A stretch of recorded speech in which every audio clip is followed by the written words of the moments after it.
Hey guys, I'll be drawing original fan art of Nier today while sharing some anime drawing advice with you. So at the moment I'm using a set of Zentangle Sakura Pigma Micron pens to outline my sketch.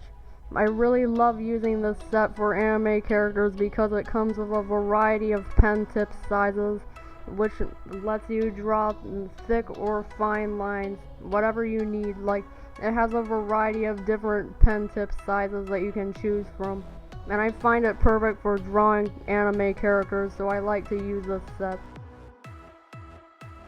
Remember to always use a lot of care when you're outlining your drawing, and keep in mind that anime characters tend to have very crisp, clean outlines.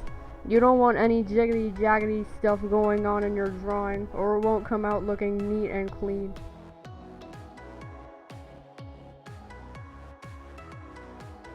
Now to talk about the picture that I'm drawing, I studied different pictures of Nier and basically just used some inspiration from the show to come up with my own original fan art. I looked at some pictures of him lying on the ground of his toys to help me get the proportions right, and I just left the rest to my imagination.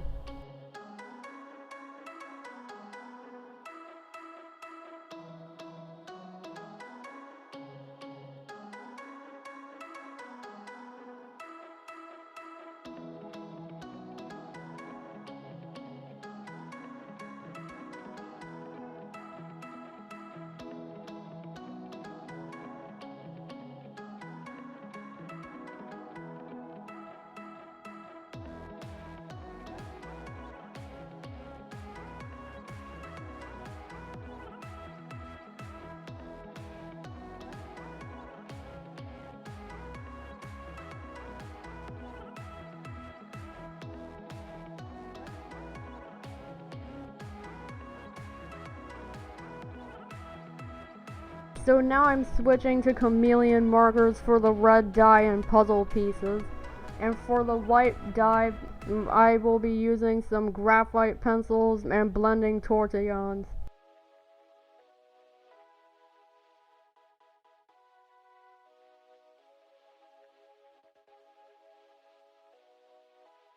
I'm a big fan of these chameleon markers because I find them to be quite a similar quality to the Copics while still being very budget friendly.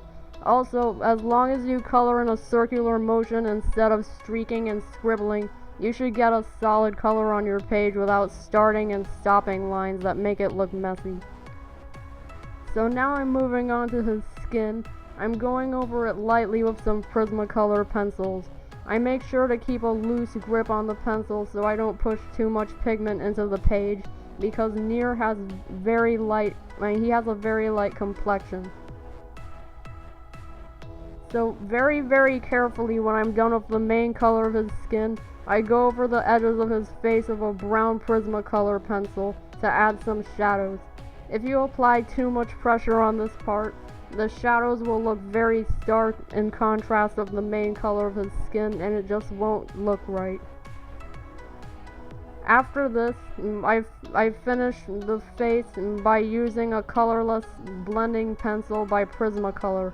These are really great tools for pushing the pigment into the paper and getting a solid color without those unprofessional looking white spots. So those white spots I'm talking about, they're caused when the pigment from the pencil only settles on the top layer of the paper, and the inside of the paper's teeth is left empty without any color in it. So what the colorless blender does is it kind of flattens out the page a little bit, and it pushes the pigment into the empty teeth of the paper, which makes the color cover the page more thoroughly.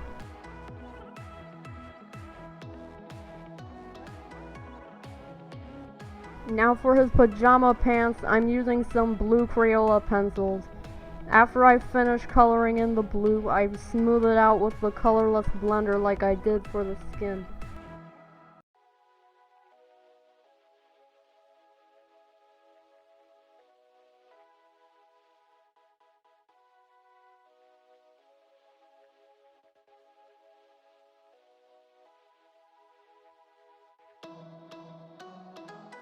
For his little white socks, shirt, and fluffy sheep hair, I went to using my graphite pencils.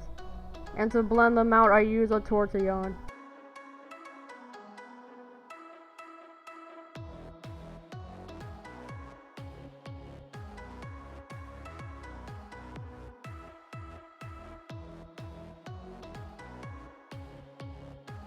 I could have used a gray colored pencil for this step, but I just wanted to allow myself to be able to erase in case I make a mistake, since I was able to get away with using graphite instead.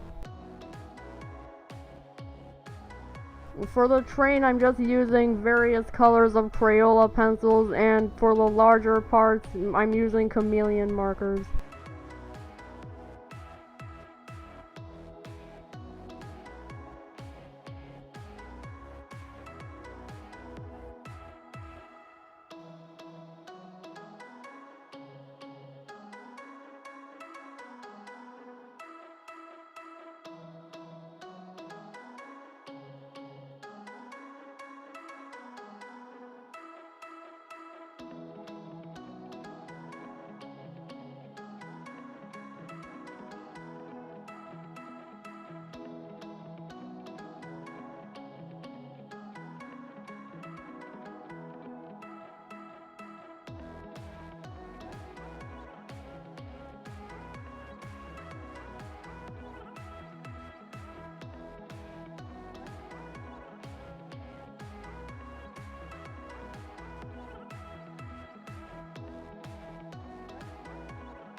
And we're finished, guys. I've added a background of computer screens, but I didn't record that part because I had to rotate the page a lot and it would kill your eyes, so I just showed you a picture of the final result. So that's it for now. Thank you for watching. I hope you could benefit from some of the advice that I had. Let me know in the comments if you would like more videos like this one. Happy drawing!